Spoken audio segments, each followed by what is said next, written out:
takes up my time, and I don't really break. Hey guys, thank you so much for clicking on today's video. If you haven't checked out part 1 of this video, then please go ahead and check that out first. That goes into greater detail about how I found It Works and some of the things that I experienced while I was within the company for 4 years. And then this part is going to be the reasons I left It Works. So go and check out that first video because it is a really important part of the story. And so for today's video, we're going to talk about reasons I left It Works, what I have found out since, what I have uncovered since, and a little bit about why the anti-MLM community is so important for advocacy for those of us who have been in MLMs and to prevent people in joining MLMs in the future. So let's get going. And of course, before I continue, just to reiterate on my copyright disclaimer that everything in this video is my opinion only based on my own experiences and obviously does not represent everybody in the company or anyone else in the company, just me alone. And yeah, all me, all my experience, all my thoughts, all my opinions and nothing more. So why did I leave? What encouraged me to leave? So looking back, there were times where I felt like I was, totally all in. And so I'm not going to do myself the disservice of saying, I always felt like something was off. But to some extent, I had a lot of questions in my mind some of the time. And I always felt that within our team, within our company, those questions were probably answered away, hidden away, explained to some extent, and almost encouraged you to stop thinking of them, I guess. And so there were many times I had a lot of questions like, is this the right thing? Am I doing the right thing? Is this right? And sometimes when I was recruiting people, I'll be honest with you, when they're saying, like how much money can I make? Do people really earn that much money? And I'm like, they do. And I know people, who are making that money, but I haven't seen that kind of money. And there were times where I felt like, is this person going to be successful? Because I don't know that I am. So am I recruiting them to not be successful? And there was sometimes a question in my mind. And I guess that only grew as time went on. So one of the worst things about multi-level marketing is that they draw you in on this idea of time freedom. But actually, once you're in, they kind of require you to work all the time. And while you do have your own free will to an extent, it is expected and it is encouraged. And, if you're not working, then, how can you expect your business to succeed? And it's not working in the small pockets of time during your day. You realise very quickly that it's much more than that, and it's 24/7. It requires actually turning into a hunbot. You are this little robot of a person who talks only about their business and what the opportunity has to offer and what it's doing in your life. You talk only about the products that you're making money on selling. You just are just this robot that works for a multi-level marketing company. And now I'm on the other side. When I see people join, I see that too. So much of their life becomes about sharing either the opportunity or the products. And people always say like, I'm going to do multi-level marketing different. But ultimately, if you're not sharing the products or the opportunity, like, you've got to do it. And so you can't do multi-level marketing differently. You can't share it any differently. You can't do anything any differently. It's just the business model. You just can't fight the business model. And so I was pregnant with my daughter, my first child, and I worked almost up until I gave birth. Now, while I was in labour, I didn't work, which is, it might seem like, well, of course you wouldn't work during labour, but actually that's something that women do in multi-level marketing companies. They work through all these significant life events when they should really just take some time off. And when I mean like significant life events, I mean all significant life events, you know, like births, deaths, marriages, you know, holidays with their families, you know, important things, birthdays, christenings, all things, you know, just expected to work through them all to an extent. And I just think it's a gross part of multi-level marketing. And so anyway, I worked pretty much up until I had my daughter, and then after I had her, I didn't work. Again, completely not normal in multi-level marketing. But I guess after, I want to say 6 weeks, maybe more, I thought, oh, I'll have a look at the team page, and there was like a Q&A going on with the top leader. She was getting questions from people, and so I thought I'd ask a question. Bear in mind, I hadn't worked for a long time to this point because I'd been off with my daughter, and you know, in a normal job you get maternity, right? So, and here in the UK, maternity leave is like up to a year, so you know, it's pretty normal not to do anything. And so I hadn't anyway, and but I thought I'd ask the question while I was just browsing on Facebook. I thought I'd ask the question, you know, how do mums with new babies actually make it work?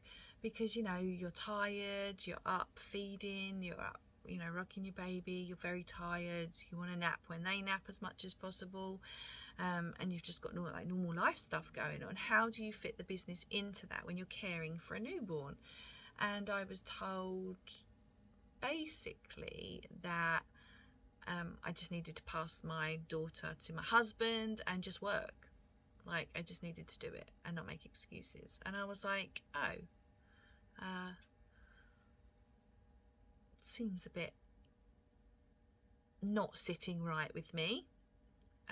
Because like, this is my newborn baby that I've waited my entire life to have, and you're telling me that actually she's kind of getting in the way of your business a little bit, and you need to pass her off to your husband. He needs to take care of her, and I need to miss those vital memories and moments with my children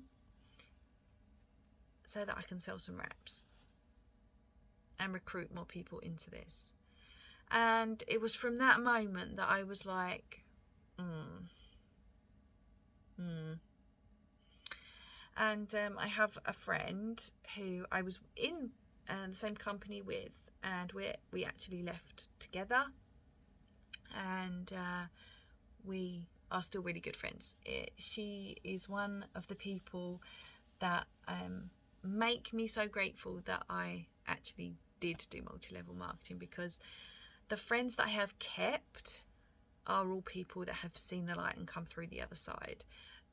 Everybody else, the like-minded community of people that were like, you know, besties buds, if they're still in it, I've been blocked, deleted, ignored. No, that's it.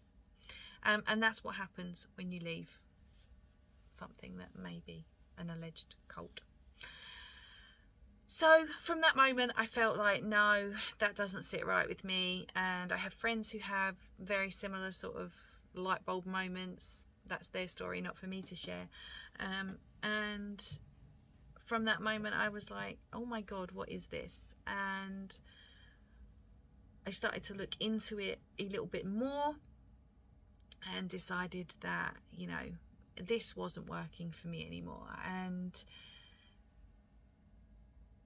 at the time when I left, I was still manipulated by the tactics that they use.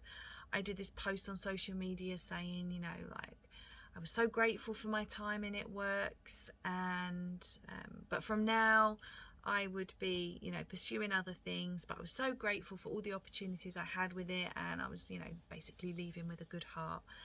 But actually I don't feel that way at all anymore, as I have deprogrammed from the manipulation that took place within my time in multi-level marketing, and I've opened my eyes more and more. I've read more, understood more, delved in more to some of the more problematic parts of multi-level marketing.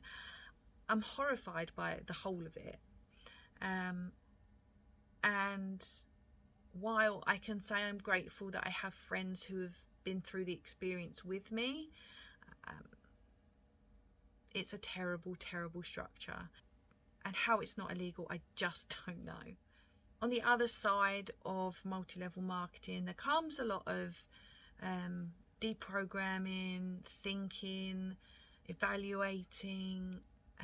If you've been part of recruiting, you know, there has been some maybe shame attached to that.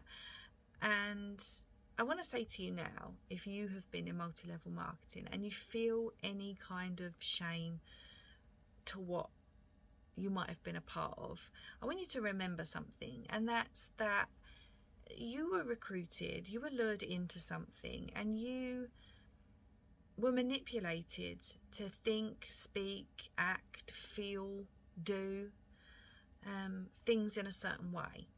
And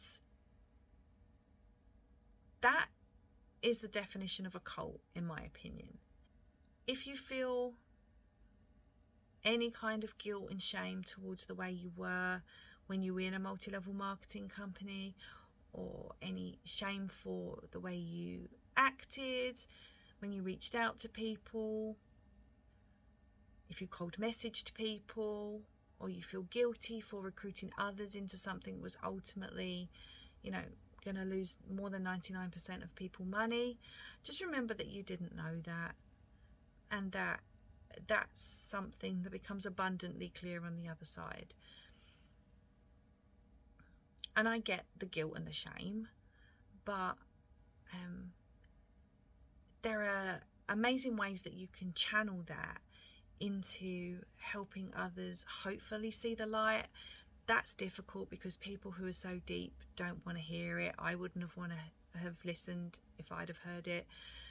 In fact, one of the more problematic things within multi-level marketing is to, you know, cut out that kind of negativity. You know, invest heavily on your personal development. Cut out that kind of negativity. You know, positive vibes only, toxic positivity kind of culture. You know, cut people out potentially that aren't supportive of your business. It's very problematic. But remember that you were manipulated, and by all means, if you feel like it will help, say sorry to the people that you know, that maybe you recruited. I have spoken to people who were leaders above me, and you know, they have felt like they wanted to apologize, and I feel like it's not necessary. But then equally, I have apologized to some of the people that I recruited, and they come back and also say that it's not necessary. So just remember that there are amazing ways that we can channel those feelings into helping others so that they don't fall prey to the same tactics. And I think that where we are now in 2022, I think there is a lot more awareness of these things than there was, say, back in 2015. And I think the anti-MLM community, although constantly tarnished as haters and people who are successful, negative Nancy's and all of that, I think the anti-MLM community does great work at advocacy to alert other people into the pitfalls of these business models. And I hope that it is helping predominantly people not fall prey to them in the first place. And I don't know, to a lesser degree, I hope some people in multi-level marketing will see that these businesses, they're not here to make us money. They're here to make money for the 0.4%, and for most people, they won't be part of that, obviously. The 99.6% of people will suffer for the 0.4%. So if you've been in multi-level marketing, I do see you, and I do understand the feelings, the guilt, the shame, the implications of maybe what you were part of and what you've done. But we can channel that into something so much better, and we can help other people avoid falling prey to these things in the first place. And ultimately, I hope that we can reveal how predatory these systems are. And, you know, just because something hasn't been found yet to be a pyramid scheme or an illegal business model doesn't mean that they aren't. Just means that maybe they haven't been caught yet, in my opinion. So I hope that was helpful. As usual, I welcome any commentary. Be kind to each other in the comments if there are any, because I'm new to this. But yeah, I hope that was helpful, and I will talk to you guys in my next video.